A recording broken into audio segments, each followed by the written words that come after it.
Year's Eve, the department will be out in force. There will be a tremendous number of officers who you will see. There will be many officers you won't see. There will be obvious security measures you will see and a number of measures you won't see. Good evening. As the world prepares to ring in the new year, law enforcement agencies across the globe are on high alert. Police, thankfully, stopped what appears to be a pair of different terror attack plots, arresting 2 people in Belgium and detaining 2 others in Turkey. In New York City, 6,000 law enforcement officers, 1,000 cameras, bomb-sniffing dogs, chemical and radiation detectors are now all in place to protect people partying as the ball drops in Times Square. Let's welcome back to the Hardline international security expert, former NYPD police commissioner, and a friend of mine, author of From Jailer to Jailed, Bernie Kerik. Bernie, thanks for being here, pal. Thanks. So it seems as if we are really nervous about what could take place tomorrow evening. You know what, then? A lot of people, law enforcement executives will say there's no credible threat. There's no specific threat. The reality is, in my opinion, there is a credible threat against this country, not only New York City, but against the West in general by radical Islam and those that believe in it. That threat is very credible. We've seen it in Paris. We saw it recently in San Bernardino. We see continual attacks around the world. We're going to continue to see those types of attacks. There is a credible threat on this country. We have to be prepared.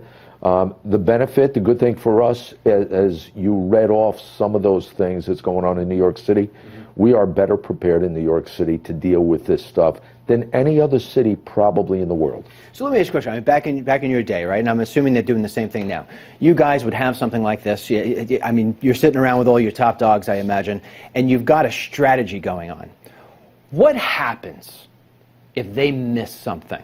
What happens if there actually is something that takes place in the city? Because if something goes off, you got 1 million people. This place is going to go upside down. Let me start by saying they have double the assignment today in Times Square, in and around Times Square, that they had when I was police commissioner. 15 years ago, that turnout was 3,000 to 3,500.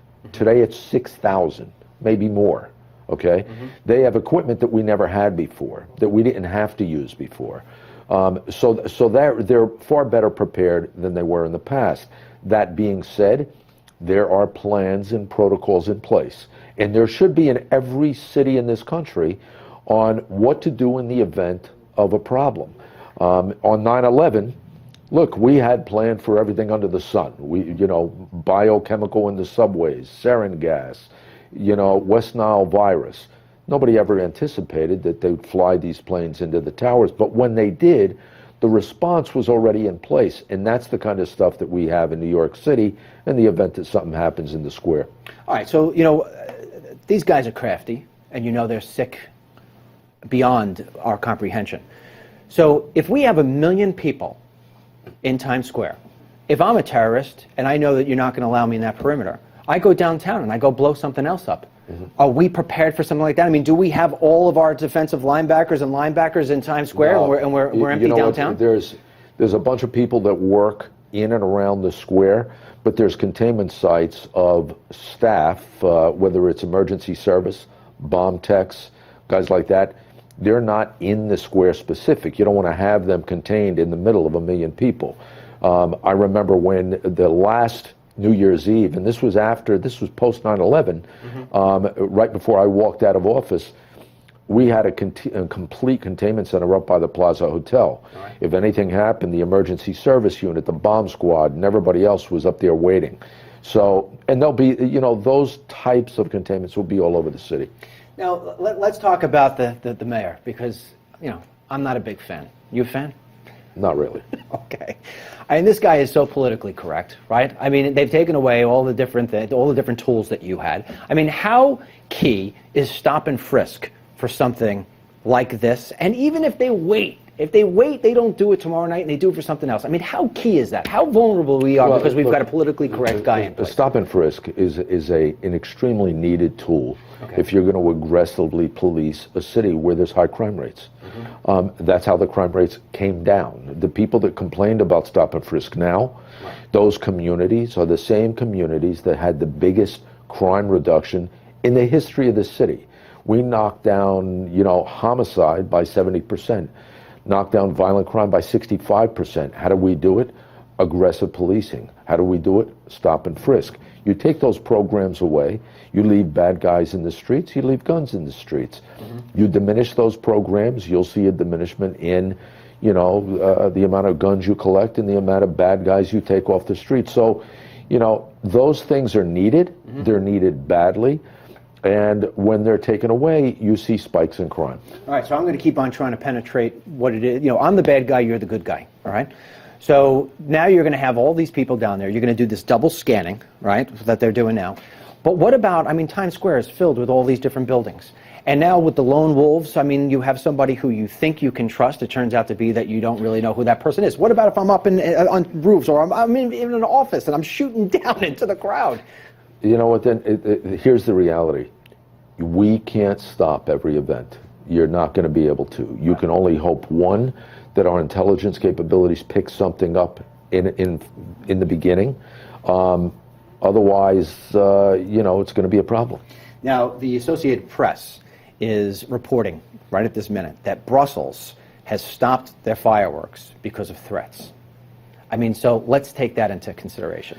If you get a threat 15 minutes before that ball drops, what happens then? Well, here's the thing. That threat has to be extremely credible for us. How do you determine what's credible and what's not? You know what? There's ways to do it.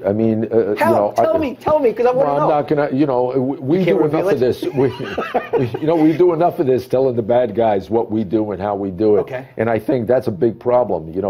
We try to be too politically correct and tell everybody what the things are that we're doing and why we're doing them, and I think that hurts us in the end.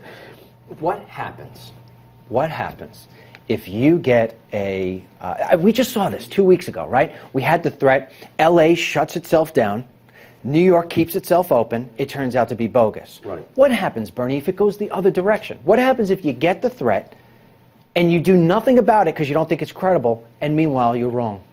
Well, the problem is you have to make a decision.